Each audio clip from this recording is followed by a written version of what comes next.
አብይ አህመድ ለቴክኖሎጂ ትኩረት የሰጠነው የኢትዮጵያውያን ሕይወት ውድ ስለሆነ የምንገብረውን የሰው ኃይል ለመቀነስ ነው ማለቱን ተከትሎ አርበኛ አስረስ ማረ ዳምጤ ምላሽ ሰጥቷል። ምላሹን ትሰሙታላችሁ። የደጋው መብረቅ ኮር በሁለት የክፍለ ጦር ቃኞች ድል ሲያደርግ፣ በሌላ ክስተት ጋሸና ከተማ ላይ የብርሃኑ ጁላ ሰራዊት እርስ በርሱ ተታኩሶ ሰብአዊ ኪሳራ አስተናግዷል። አቧራ ያስነሳው የማርሸት ፖስት በብዙዎች ዘንድ መነጋገሪያ ከመሆኑም በላይ መራራ ሀቅ ተብሎለታል። ሙሉ መረጃውን ይዘናል። የፋኖን አንድነት ተከትሎ ያገዛዙ ጦር እየፈረሰ ሲሆን ዛሬም 7 የብልጽግና መከላከያ ሰራዊት አባላት 7 ጥቁር ክላሽና ከ1400 በላይ ተተኳሽ በመያዝ ማረጉ ተማራ ክፍለ ጦሩን ተቀላቀሉ። የሱዳን ጦር የኢትዮጵያን የአየር ክልል ጥሶ በመግባት የአየር ጥቃት ፈጸመ። በጀነራል አብዱል ፈታህ አልቡርሃን የሚመራው የሱዳን መንግስት ጦር የኢትዮጵያን የአየር ኃይል ክልል ጥሶ በመግባት በቤኒሻንጉል ጉሙዝ ክልል የአየር ጥቃት መፈጸሙን የመረብ ሚዲያ ምንጮች ተናግረዋል። ኢህአፓንና መኢአድን ጨምሮ 8 ተቃዋሚ ፓርቲዎች መንግስት በቀጣይ አገር አቀፍ ምርጫና አካሄድ ዙሪያ ዛሬ በጋራ የወጡት መግለጫ መንግስትን አስቆጥቷል ተብሏል። ሙሉ መግለጫውን ይዘናል። አረና ትግራይ፣ ሳልሳይ ወያኔና ባይቶናን ጨምሮ 6 የትግራይ ተቃዋሚ ፓርቲዎች የህወሓት ቡድን ከኤርትራ መንግስት ህብረት መፍጠሩን እንዲያቆም ትናንት በወጡት የጋራ መግለጫ ጠየቁ። እስከ መጨረሻው ድረስ አብራችሁ ስትቆዩ እነዚህና ሌሎች ያልተሰሙ መረጃዎችን በዝርዝር እናስደምጣችኋለን። የሚዲያችን ተደራሽነት እንዲበዛ ቪዲዮ ላይክ፣ ቻናሉ ሰብስክራይብ እና ሼርን እንዲሁም ኮሜንት መስጫ ሳጥን ድል ለአማራ ፋኖ የሚል አስተያየት እያስቀመጣችሁ አብራችሁን ሆኖ እነሆ ወደ መረጃችን ገባን። አብይ አህመድ ለቴክኖሎጂ ትኩረት የሰጠን ነው የኢትዮጵያን ሕይወት ውድ ስለሆነና የምንገብረውን የሰው ኃይል ለመቀነስ ነው ማለቱን ተከትሎ አርበኛ አስረስ ማረ ዳምጤ የሰጠው ምላሽ በየጊዜው ዲሽቃና ክላሽ ብቻ ታጥቀን አነስ ባለች ኦፕሬሽን በመቶዎች የሚቆጠር ምርኮኛ ዘግነን እንደምንወስድ ማስታወስ ሳያስፈልግ አይቀርም። በነገራችን ላይ አብይ ስልጣን ላይ ከመጣ ጊዜ ጀምሮ የተማረከውና የተደመሰሰው መከላከያ ብዛት ከበርካታ ሀገራት ብሔራዊ ጦር ድምር ይልቃል። ሚግ 21 ላይ የቆማችሁ ሲልም ተዘባብቷል።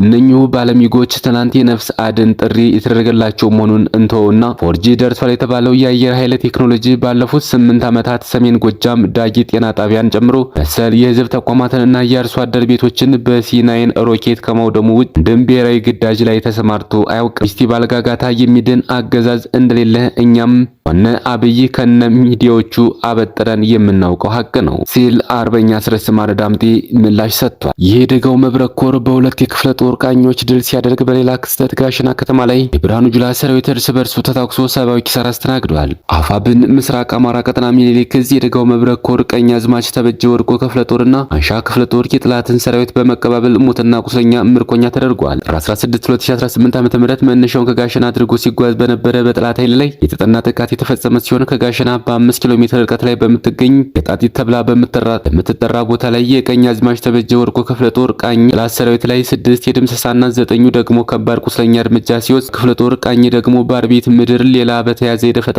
ኦፕሬሽን ከቀኝ አዝማች ተበጀ ወርቆ ቃኝ ግስላዎች ለማምለጥ ተበታትኖ ሲፈረጥጥ በነበረ ብርሃኑ ጁላ ሰራዊትን እስከ ነፍሱ ተማርኳል። የጣጢት ላይ በተደረገበት የደፈጣ ቅጥቀጣና የአርቢት ደፈጣዊ መማረክ የተነሳ ጋሸና ከተማ ረፋር ላይ የምርኮኛውን ብርሃኑ ጁላ ሰራዊት የእርስ በርስ ተኩስ ከተማ ላይ ተኩስ ልውውጥ እያደረገ ያረፈደ ሲሆን እዚህም የእርስ በርስ ተኩስ በርካቶች ሙትና ቁስለኛ ሆነዋል። ፈትንና ውድቀትን በተለይ ከአማራ የፋኖ አንድነት ማግስት በተፋጠነ ሁኔታ እያስተናገደ ያለው የጁላ ሰራዊትና አብይ አህመድ ስርዓት ውድቀቱን እየተፋጠነ ይገኛል። ሌላኛው መረጃችን አቧራ ያስነሳው የማርሸት ፖስት ሲሆን ኢትዮጵያ አየር ኃይል በ90 ዓመቱ ምን ሰራ ብሎ ለጠየቀ እውነተኛና ምክንያታዊ ሰው የሚያገኘው ምላሽ አንድ ነው። እሱም ህዝቡን ጨፍጭፏል የሚል ጥቁር ታሪክ ብቻ ነው። አየር ኃይሉ በኃይለ ሥላሴ ዘመነ መንግስት ነው ምስረታውን ያደረገ። ምስረታው ማግስት ጀምሮ ግን የህዝብ ማጽጃ ተቋም ነበር። የአየር ኃይል የድብደባው ስራውን ለመጀመሪያ ጊዜ አህዱ ብሎ የጀመረው ግብር ከአቅሜ በላይ ሆነብኝ ብሎ በተሰበሰቡ የጎጃም ገበሬዎች ላይ ነበር። አየር ኃይሉ በተሰበሰቡ የጎጃም አማራ አርሶ አደሮች ላይ ከሰማይ እሳት አዘነበባቸው። ሀገራቸውን ከጣሊያን ሰላቶ ጠብቀው ንጉስ ሆይ እንደ ባንዳ ጥለው ሸሽተዋል። ግን ወደ ኢትዮጵያ እንዳይመለሱ ሳይሉ በምትኩ ንጉስ ሆይ ዳግም ይንገሱ ባላቸው አርሶ አደሮች ላይ ታላቅ ግፍ ተፈጸመ። ታዲያ 90 ዓመት ማለት ይህንን አይጨምርምን? 90 ዓመት ማለት በኃይለ ሥላሴ ዘመን በአየር ኃይል የተጨፈጨፈው ራያና የጎንደርን ታሪክ አይጨምርምን? ደርግ አብዛኛውን ሰሜን ኢትዮጵያ ቢደበድብም ኮምቦልቻ ላይ ያደረሰው ጥቃት 90 ዓመቱ ታሪክ አይደለምን? ያኔ በመንበረ ስልጣኑ ደብረ ዘይት ላይ እና ጎንደር ላይ ንጹሃን በሄሊኮፕተር አልደበደበችምን? ዛሬስ ብልጽግናስ የምናየው አይደለምን? ከአየር ኃይሉ ምስረታ ጀምሮ እስካሁን ብልጽግና የአየር ኃይል ታሪክ የሚያሳየው ጥቁር ታሪክ ዚያድ ባሬ ድል ውጭ የራስን ህዝብና ወገን ከመጨፍጨፍ ውጭ ሌላ ፋንክሽን አልነበረውም የለውም። እናም ማርሻል ፀሐዬ ትክክል ሆኖ አግኝተናል። እናም ተቋሙ የንጹሃንን ደም ከማፍሰስ ወጥቶ አያውቅም። 7 የብልጽግና መከላከያ ሰራዊት አባላት 7 ጥቁር ክላሽና ከ1400 በላይ ተተኳሽ በመያዝ ማረጉ ተማረ ክፍለ ጦሩን ተቀላቀሉ። ከአንድነቱ በስርዓት ማግስት እየተናደ የሚገኘው የብልጽግና ወንበር ጠባቂ መከላከያ ሰራዊት 6 የ61ኛ ክፍለ ጦርና 1 የ65ኛ ክፍለ ጦር በአጠቃላይ 7 አባላቶቹ ምኒልክ ዕዝ ላስታ ሳምነው ኮር ማረጉ ተማረ ክፍለ ጦርን ተቀላቅለዋል። የክፍለ ጦሩ አመራሮችም አቀባበል አድርገውላቸዋል። 7 ክላሽ ከ1400 በላይ የክላሽ ተተኳሽ 14 የእጅ ቦምብ 7 የወገብና የደረት ትጥቅ በመያዝ የአማራ ፋኖ ብሔራዊ ንቅናቄ አፋብን ምስራቅ አማራ ቀጠና ምኒልክ ዕዝ ላስታ ጀነራል አሳምነው ጽጌ ኮር አካል የሆነው ማረጉ ተማረ ክፍለ ጦርን ተቀላቅለዋል። ፋኖን የተቀላቀሉት የመከላከያ አባላት አክለውም የሀገሪቱ መከላከያ ተቋም የሀገር ዳር ድንበርና ሉዓላዊነትን ከማስከበር በተቃራኒ የአማራን ሕዝብ ለሚጨፈጭፈው ለሚያርደውና አማራ ሀገር እንደሌለው ለሚያሳድረው የብልጽግና መንግስት ተባባሪ አንሆንም፣ ሕዝባችን አናሳዝንም በማለት ፋኖ የተቀላቀሉ ሲሆን በተደረገላቸው አቀባበል ደስተኛ እንደሆኑና ከዚህም በኋላ የአማራን ሕዝብ ለመካስ እንደሚሰሩ ተናግረዋል። የሱዳን ጦር የኢትዮጵያን የአየር ክልል ጥሶ በመግባት የአየር ጥቃት ፈጸመ። በጀነራል አብዱል ፈታህ አልቡርሃን የሚመራው የሱዳን መንግስት ጦር የኢትዮጵያን የአየር ክልል ጥሶ በመግባት በቤኒሻንጉል ጉሙዝ ክልል የአየር ጥቃት መፈጸሙን የመረብ ሚዲያ ምንጮች ተናግረዋል። በአብዱል ፈታህ አልቡርሃን የሚመራው የሱዳን መንግስት ጥቃቱን የፈጸመው ተቀናቃኙ የሆነው በሐምዳኑ ዳጋሎ የሚመራው ፈጥኖ ደራሽ ኃይል የሰፈረባቸው አካባቢዎች ላይ መሆኑንም ምንጮቻችን አክለው ገልጸዋል። ጥቃቱ የተፈጸመው ትናንት ጥር 15 2018 ዓ.ም ሲሆን ከሳምንት በፊትም ተመሳሳይ የሆነ ጥቃት ተፈጽሞ እንደነበር ተገልጿል። የሱዳን መንግስት ጦር የኢትዮጵያን የአየር ክልል ጥሶ በመግባት ጥቃት በፈጸመበት ወቅት ነውረኛው የብልጽግና አገዛዝ ደግሞ ከአረብ ሀገራት ከቻይናና ከነአብራሪዎቻቸው ባስመጣቸው የጦር ጀቶች እንዲሁም ድሮኖች ሰማዩንም የኛ ነው በሚል ሐሰተኛ ዲስኩር እያስተጋባው ነው። የኢትዮጵያ ሰማይ በጎረቤት ሀገር ያሉ ታጣቂዎች ድሮኖቻቸው እንዲሁም የጎረቤት ሀገራት መንግስታት የጦር ጀቶችና የሰው አልባ አውሮፕላኖች ያለ ከልካይ በኢትዮጵያ ሰማይ እየተሽከረከሩ ህዝቡን በቦምብ አረር የሚገድሉበት ከሆነ ዓመታት ተቆጥረዋል። የኢህአፓንና መኢአድን ጨምሮ 8 ተቃዋሚ ፓርቲዎች መንግስት በቀጣዩ አገር አቀፍ ምርጫና አካሄድ ዙሪያ ከተቃዋሚ ፓርቲዎች ጋር በሐቀኛ ድርድር ከመግባቢያ ስምምነት ላይ በጋራ በወጡት መግለጫ ጠይቀዋል። ፓርቲዎቹ ግልጽነት በጎደለውና በተደበሰበሰ የእጩዎችና መራጮች የምዝገባ ሂደት አሳታፊ፣ ሐቀኛ፣ ተአማኒና ዲሞክራሲያዊ ምርጫ ማካሄድ አይቻልም ብለዋል።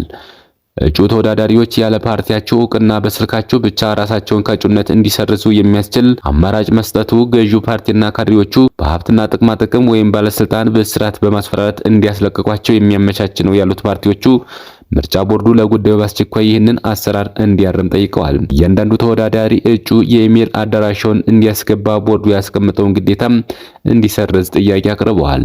ፓርቲዎቹ መንግስት ከታጣቂ ኃይሎች ጋር ተኩስ የማቆም ስምምነት በማመቻቸት የዜጎችን የመመረጥ መብት እንዲያስከብርም ጠይቀዋል። የውጭ ጉዳይ ሚኒስትር ጌዲዮን ጢሞቴዎስ የዘጋቢነት ፍቃዳቸው ተሰረዘባቸው የዶይቼ ቬለ የኢትዮጵያ 2 ዘጋቢዎች ዕጣ ፈንታ ዙሪያ ጣልቃ መግባት አልችልም አሉ። ጌዲዮን ጉዳዩ ተጠሪነቱ ለሕዝብ ተወካዮች ምክር ቤት የሆነውን የመገናኛ ብዙሃን ባለስልጣን የሚመለከት በመግለጽ ጣልቃ መግባት እንደማይችሉ የተናገሩት ትናንት ከጀርመን አቻቸው ቫደፉል ጋር አዲስ አበባ ውስጥ ጋዜጣዊ መግለጫ በሰጡበት ወቅት የዶይቼ ቬለ ጋዜጠኛ ላቀረበላቸው ጥያቄ በሰጡት መልስ መሆኑን ዶይቼ ቬለ ዘግቧል። ሆኖም ጌዲዮን የመገናኛ ብዙሃን ይዞታን የሚከታተሉ ዓለም አቀፍ ተቋማትና የፕሬስ ነጻነት ተሟጋች ድርጅቶች እንደ ኢትዮጵያ ባሉ ሀገራት ውስጥ ያለውን ስሱነትና ሁኔታ ከግምት ማስገባት አለባቸው በማለት መናገራቸው ጣቢያው ጠቅሷል። ሁሉም የሚዲያ ተቋማትና ጋዜጠኞች በኢትዮጵያ ዙሪያ የሚሰሯቸው ዘገባዎች ግጭትና ሁከት ሊያስነሱ እንደሚችሉ እንዲያጤኑት መንግስታቸው እንደሚያበረታታም ጌዲዮን አሳስቧል ተብሏል። ኢትዮጵያ መገናኛ ብዙሃን ባለስልጣን የጣቢያው የትግራይና አማራ ክልሎች 2 ዘጋቢዎች ፈቃዳቸውን በቋሚነት የተነጠቁት ባለፈው ወር ነበር። አረና ትግራይ፣ ሳልሳይ ወያኔና አባይ ቶናን ጨምሮ 6 የትግራይ ተቃዋሚ ፓርቲዎች የህወሓት ቡድን ከኤርትራ መንግስት ህብረት መፍጠሩን እንዲያቆም ትናንት በወጡት የጋራ መግለጫ ጠየቁ። ፓርቲዎቹ የኤርትራ መንግስት ለትግራይ ህዝብ ዕዳ እንጂ ፈጽሞ በረከት ሊያመጣ አይችልም በማለት በመግለጫቸው አጽንኦት ሰጥተዋል። ፓርቲዎቹ ህወሓት ለጦር ጉዳተኞችና ተፈናቃዮች እርዳታ የሚውል 6 ቢሊዮን ብር ከህዝብ አሰባስባለሁ በማለት እየተንቀሳቀሰ መሆኑን የገለጹ ሲሆን ሆኖም ህወሓት መዋጮውን ለተገቢው ዓላማ ያውለዋል ብለው እንደሚያምኑ በመግለጽ ህዝቡ በህወሓት አሰባሳቢነት ገንዘብ እንዳያወጣ ጥሪ አድርገዋል። ፓርቲዎቹ በትግራይ ያለ ምንም ቅድመ ሁኔታ በሁሉም የፖለቲካ ኃይሎች መካከል ሁሉን አቀፍ ንግግር እንዲደረግም ጥሪ አድርገዋል። የትግራይ ጊዜያዊ አስተዳደር በብርጋዴር ጀነራል ኡሸ ገብረ እና ሌሎች የክልሉ ጸጥታ ኃይል የቀድሞ አዛዦች ላይ ሰሞኑን የወሰደውን የእስር እርምጃ በማውገዝም በቁጥጥር ስር የዋሉት ግለሰቦች በአስቸኳይ እንዲለቀቁ ፓርቲዎቹ ጠይቀዋል። የአባቶቻችን ታሪክ በውርደትም ሆነ በኩራት ለመጪው ትውልድ ለማስረከብ ባለብን የዜግነት ግዴታ አንጻር በአሁኑ ጊዜ በታሪክ ፊት ተጋልጠን የምንገኝ መሆኑን እንደገና ላስታውሳችሁ እገደዳለሁ። በጠላት ወረራ ጊዜ የአማራ ሕዝብ በሶስት ተከፍሎ እንደነበር እናስታውሳለን። ከነዚህም አንደኛው ውርደትን በመጥላት ለነጻነቱና ለክብሩ ሲል ቤት ንብረቱን ትቶ ወደ አርበኝነት በመግባት የዱር ገደሉን ኑሮ በመጀመር ታሪክ ሰርቶ ያለፈና ይኖራል። ሁለተኛው አገር ሲረጋ እመለሳለሁ ብሎ ሕይወቱን ለማዳን ሲል የተሰደደ ነበር። ሶስተኛውና የመጨረሻው ለሆዱ አድሮ የጠላት መሳሪያ በመሆን ወገኑን ከሚጨፈጭፈው ያገዛዙ ጦር ጋር እያበረው ነበር። ሆዱን ለመሙላትና የማይቀረው ሞት ለጊዜው ለማዘግየት ሲል የውርደትን መንገድ የመረጠው ከንቱ በትዝብት ውስጥ ወደቀ እንጂ የአማራ አርበኞች ድል አድራጊነት አልቀረም። ወገኑን የከዳውና ለሆዱ ያደረው ባንዳም ከውርደት በቀር ትርፍ ሕይወትና ትርፍ ኑሮ አልኖረም። ዛሬም ቢሆን እንደዚህ ያሉ ለማንኛውም ወገን የማይጠቅሙ የህዝብ ጠላቶች የሀገርና የወገን ጉዳይ ለጥቃቅን ጥቅማቸው የሚሸጡ የትውልድ አተላ ስለሆኑ እግዚአብሔር በቸርነቱና በኃይሉ ቀናውን አስተሳሰብ እንዲሰጣቸው እየተመኘው ይህንን ከመሰለው የትውልድና የታሪክ አተላነት የሚላቀቁበትን ልብ ለማግኘት በቂ ጊዜ ስላላቸው ማሰብና ደጋግሞ ማሰላሰል ከዚያም ስለ አቋማቸው መወሰን ይኖርባቸዋል እላለሁ። ለወገን ውድቀትና መጠቃት፣ ለሀገር መዋረድና መበታተን፣ ትልቅ ጥላቻ፣ መግደል፣ የሰብአዊ መብት መታፈን መሳሪያ የሚሆኑ ሆዳም አማራዎች ካሉ አጥብቀን እንመክራቸዋለን። በተለይም ወጣቱ ክፍል የአባቶቹን ዓላማ ያለ ጥርጥር እንደሚያነሳ ሙሉ እምነት አለኝ። በሌላ በኩል ለአማራው ህዝብ ህጋዊ መብት መጠበቅና ለአንድነት ሉዓላዊነት መከበር የሚያደርገውን ትግል በቆራጥነት መቀጠሉን ይገፋበታል። ይህ ትግል ዓላማው ስለሆነም በማንኛውም ቦታ የሚፈጸሙትን ህዝቡን የሚጎዱ እንቅስቃሴዎች መታገሉን በግንባር ቀደምነት ማስተባበሩን ይቀጥላል። በመጨረሻም ላሳስባችሁ የምፈልገው ዛሬ ዓለም በስነ ጥበብ መጥቃ በመሄድ አገርን በማልማትና የህዝብን ማህበራዊ ፍላጎት በማርካት ከፍተኛ እርምጃ የሚካሄድበት ጊዜ መሆኑን ነው። በዚህም መሰረት ሀገራቸው ምድረ በዳ የሆኑ አገሮችም እንኳን በሰላም በመግባባትና በመተባበር በመስራታቸው ለህዝባቸው ብዙ ጥቅም እያስገኙ ናቸው። የኢትዮጵያ ሀገራችን በምድር ላይ ያለች ገነት መሆኗን ሙሶሎኒ ሳይቀር ሲመሰክር ለወታደሮች ባደረገው ንግግር ይችን የምድር ገነት ውረሱ ነበር ያላቸው። ስለዚህ ሁላችንም ህዝቡም ሆነ ለአማራ ህዝብ ለትግል የወጣነውን የፋኖ አካላቶች በሰላምና በእኩልነት ተፈቃቅሮ መስራቱ ጥቅሙ የሁላችን መሆኑን ተገንዝበን በመሃላችን ያለውን ልዩነት ከማስፋፋት ይልቅ በመካከላችን ሊጎለብት የሚችለውን ስምምነታችን እንዲጠናከር በማድረግ አርቀን እንድንመለከት ጥሪ አቀርባለሁ።